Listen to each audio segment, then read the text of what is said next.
So I hear Madhouse and I think of the rock song. The rock song. Yeah, it's a Madhouse. I'm pretty sure it's Anthrax, just called Madhouse. And then Huh. I hear 17 and I think of 17 Days. no, of the other hair metal band, 17.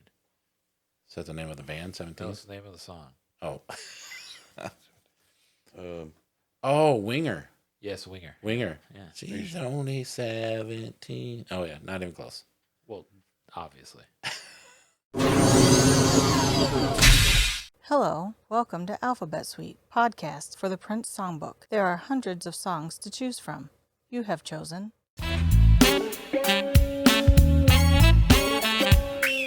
All right. Welcome to Alphabet Suite podcast, where nothing is as it seems. And we don't really talk about Prince as much as we probably should. I'm Pat. I'm Tim. And I'm producer Aaron. Rock on. That was not my idea, by the way. What's that? You know exactly what. Move on. Move along. Nothing to see here. Okay. I thought he said hold on. I was like, yeah. Okay, go. So today we are talking about 17, AKA. aka Karnak. Is it Karnak? Karnak. Karnak. Karnak. You sure? That's what it says. That's what I have found. Karnak. Karnak. Yeah. Karnak. This is the first song we've talked about Madhouse a lot because Madhouse is good. I agree. This is the first Madhouse song that we're actually going to talk about because Prince is Prince. All the Madhouse songs, their names were numbers. So 1 through 24. The first two albums each had 8 songs. I'm telling you, man, it is the user. It's a simple twist top. You twist it on, you twist it off. Righty tighty, lefty loosey. It's a simple philosophy. You're off topic. You're both right. So back to 17, Karnak. I don't know where the Karnak came from. But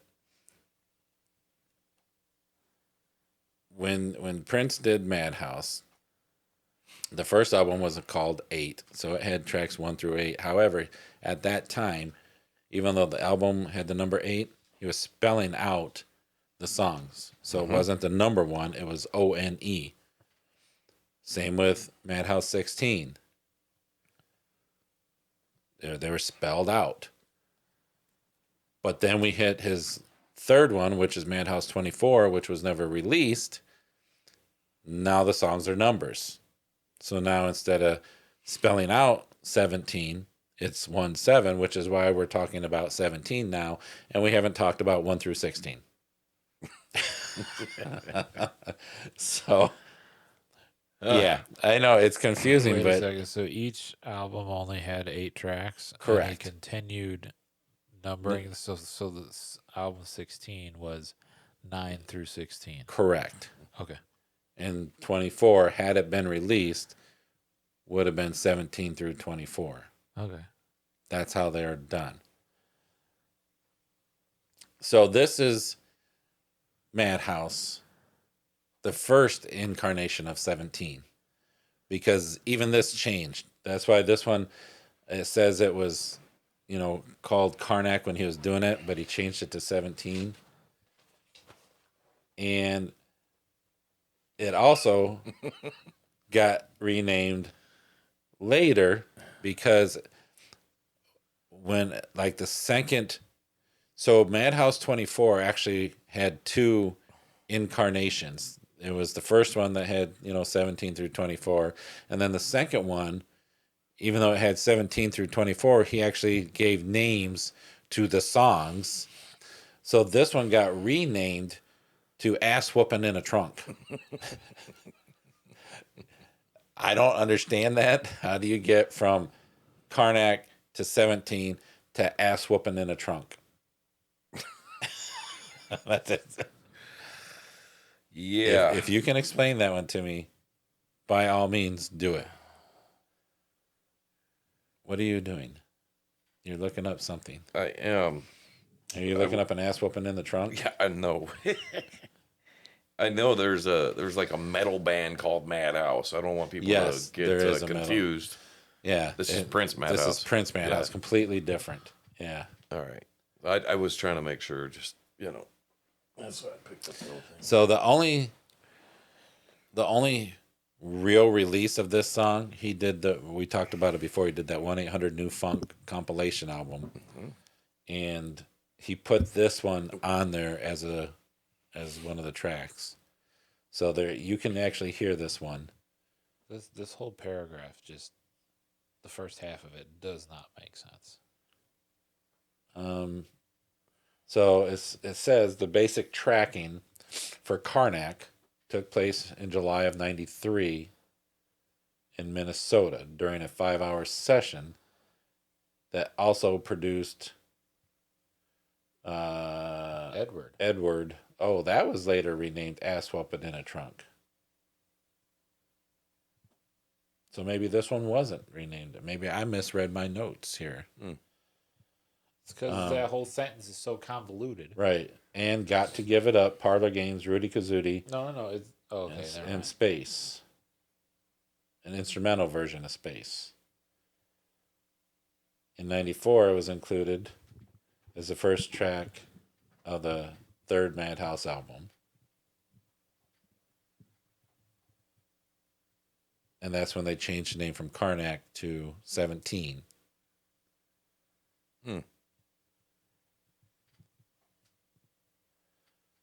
Yeah, I don't know. The whole thing is just weird. Needless to say, this is a track called 17 that had many iterations through its life, called Karnak or Ass Whooping in a Trunk or Edward or Rudy. I don't know.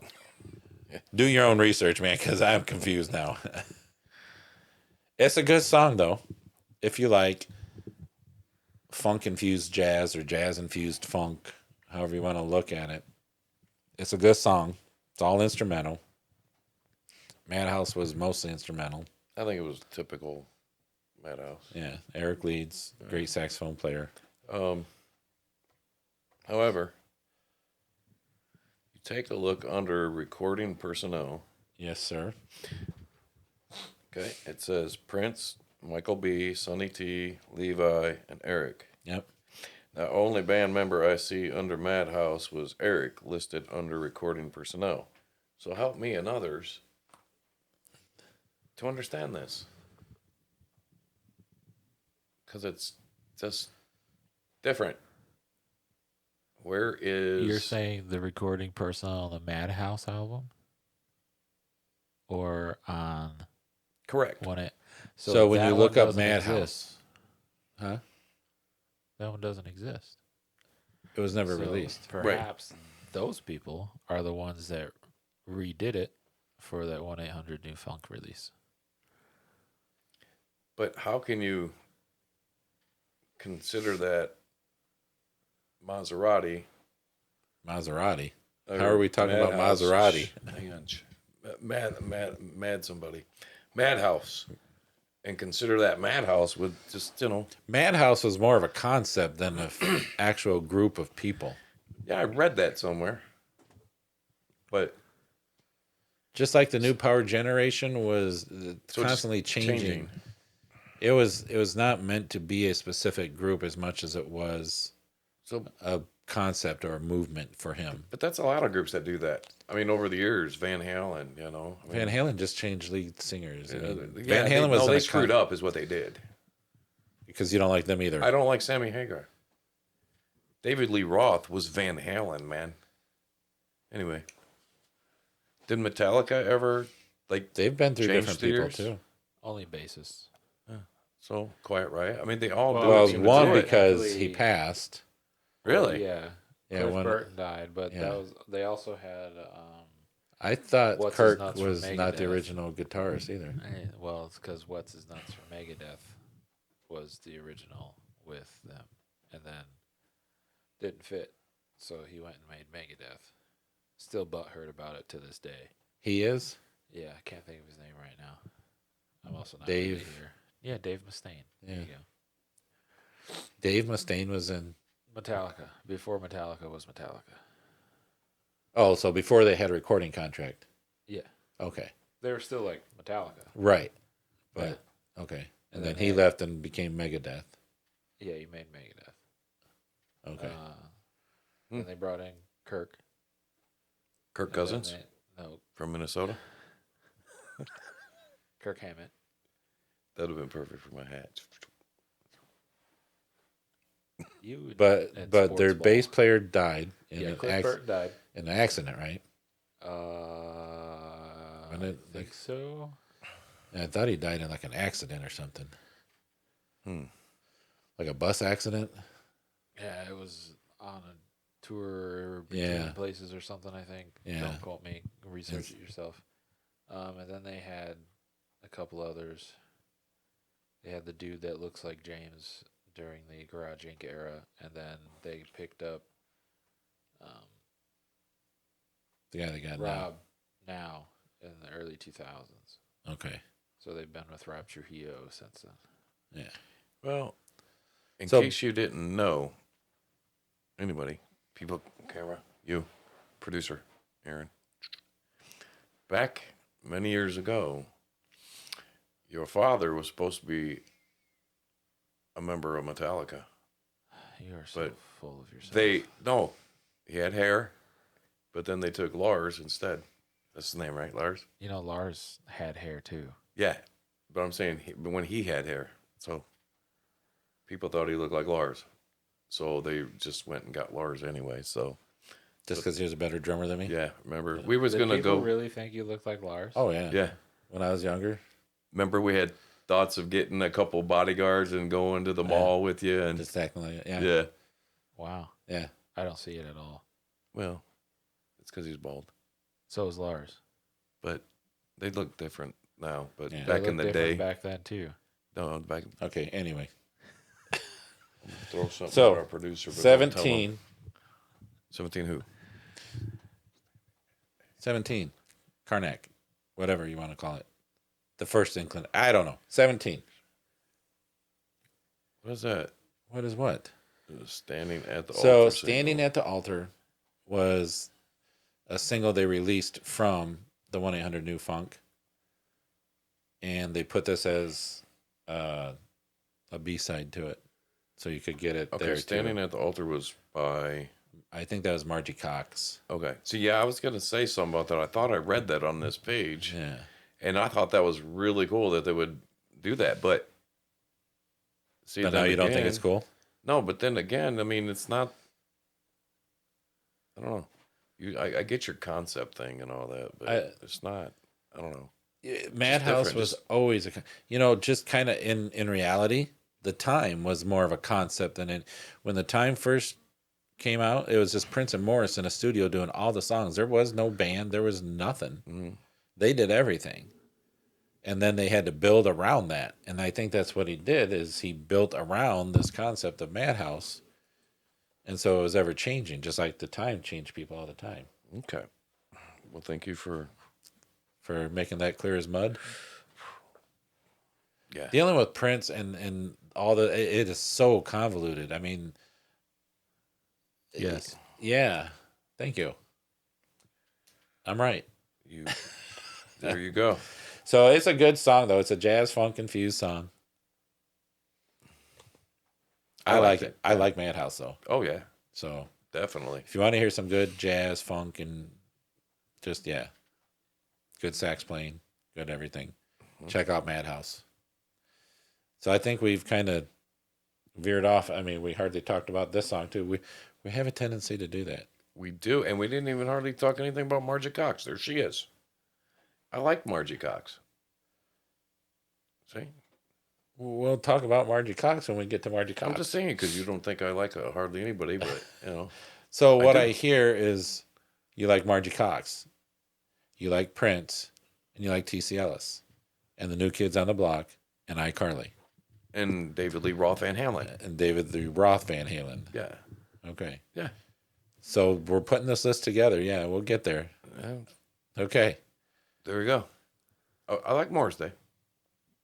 And If Billy anyone, Gibbons. wants Yeah. to put in the comments a running list of who Timmy likes and who Timmy hates, let's That- make this a thing. That would be cool. Because that keep hate track. list is going to be a lot longer, I bet. Yeah. Go back and watch all the episodes. Mark all the ones that he says, yeah, I don't like her. If I someone, don't like him. If someone posts this on the Facebook page, I believe Tim should have the balls to pin it to the top so we can track it. Yep. Rock on, man. Social media guy. That would be cool. Let's see this. Let's do it, people. Heck yeah. We'll keep tabs. Keep it running. Keep it running total. We got a lot of episodes, man. Only a couple thousand. I'm So- missing a page. I'm not happy right Hey, what now. do you think about Metallica? He doesn't like it. Remember, he doesn't like that screaming stuff. Metallica doesn't scream. I like one. If you say the old stuff, He said one. I love one. That's like One. my favorite. so radio music. But then I also like Sandman. yeah, Enter Sandman, stuff like that. But I haven't really heard a whole lot like after that because I don't usually listen to stuff. Let's wrap this up. Let's wrap this up. Uh-oh. On to the next Is episode. it going to be a beatdown for me then, or okay, that's all right, all I so got to say. 17. Check it out. Good funk. Jazz. Yeah. Till next time. Peace. Peace.